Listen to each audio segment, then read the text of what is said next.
Good afternoon. Michael Mazarang here again today. And today we're going to talk about basement waterproofing. This house is located downtown Charlotte off of Providence Road. It is an old house, 70, 80-year-old house, and a lot of these houses down in this area have old cellar slash basements. And a lot of them leak, and it's been an ongoing issue for homeowners here for decades. Today, we started a project here in this section, which is facing the front, the left side of the house where the cellar is located. Originally, a long time ago, this was probably an oil heat section where an old coal-fired furnace was here, or perhaps oil heat may have supplied heat to this structure. So a lot of these houses, again, have these old cellar slash basements. We discovered that there's actually 2 layers of concrete here that they're going to have to break away. But we started the beginning stage of the project, which is to introduce a trench along the wall of the old foundation. And we're going to create a control pipe that will be wrapped in a sock, embedded in a gravel drainage field. Will be the ultimate goal here as we work our way around the basement.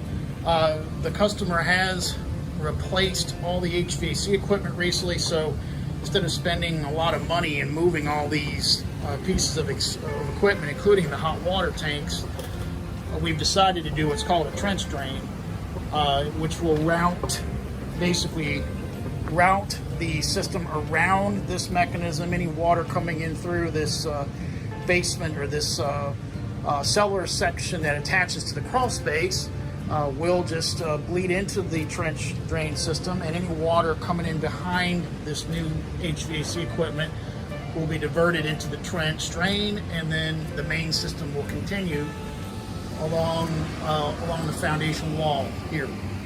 We are going to use some hard wall sealer up off the ground to hide our weep holes, and then this entire basement will be coated with 2 coats of dry lock for moisture protection, as well as a dehumidifier to help control moisture down here. So basically the initial stages of the project, the first day, so we'll be here for several days, and we'll continue. The next part of the video will be the end product, so you can see how everything ties together.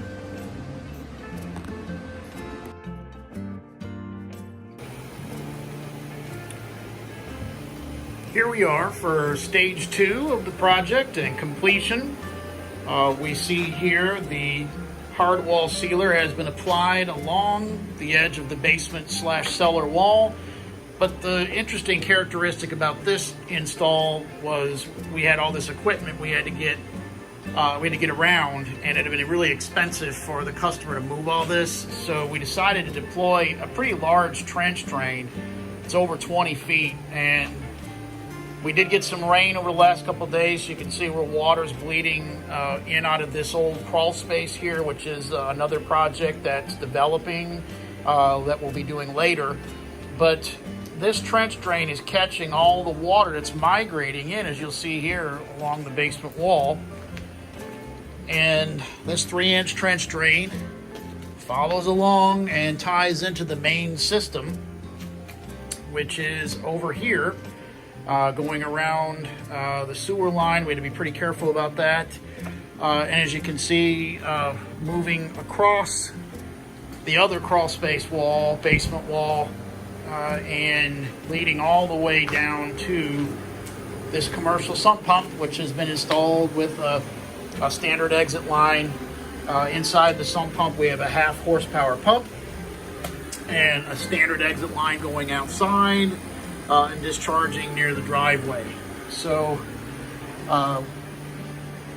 we are 100% dry today with all the rain. And we have also deployed a commercial dehumidifier. This is an April Air, and this is a really good dehumidifier. We've went ahead and deployed this so that we can create some drying power here for the basement, as well as offering some benefit to the crawl space section, which we see up in here, and eventually we'll develop a controlled ventilation system to port air from this section, the dry section of the basement cellar interface, into the crawl space section. So creating a system here, the customer uses this for storage. It's not really, it's not used for living space. So we chose to use a darker colored sealer, but we did also apply 2 coats of dry lock on all the brick, just to make sure we don't have any bleeding through the block, or through the old brick itself. Interesting enough, if we're in a basement that is used for living space, this product is available. We can get some FRP, which you'll see deployed in restaurants and so forth. That can be used as an alternative, and it has more of an eggshell white color and blends in with the wall. But certainly for this application of just a workshop / cellar that's not even connected to the main part of the house, we just chose to use this hard wall sealer here. So, but again, this is a combination of a waterproofing / moisture control program and the deployment of a commercial sump pump. We use, of course, the 1/2 horsepower.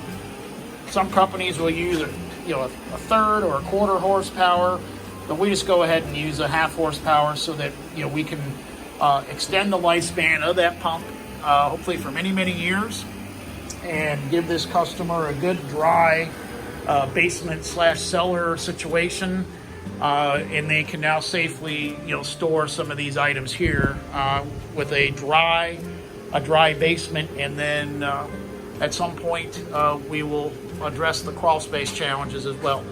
So if you have any questions about basement waterproofing, you're welcome to give us a call at the contact information at the bottom of your screen, or if you have questions about crawl spaces or dehumidifiers, wall sealers, liquid or hard, sump pumps, any of those types of products, we're here to help. And we use some really good equipment, and we support local suppliers. We're not franchisee based, so you don't have to worry about being overcharged for this stuff.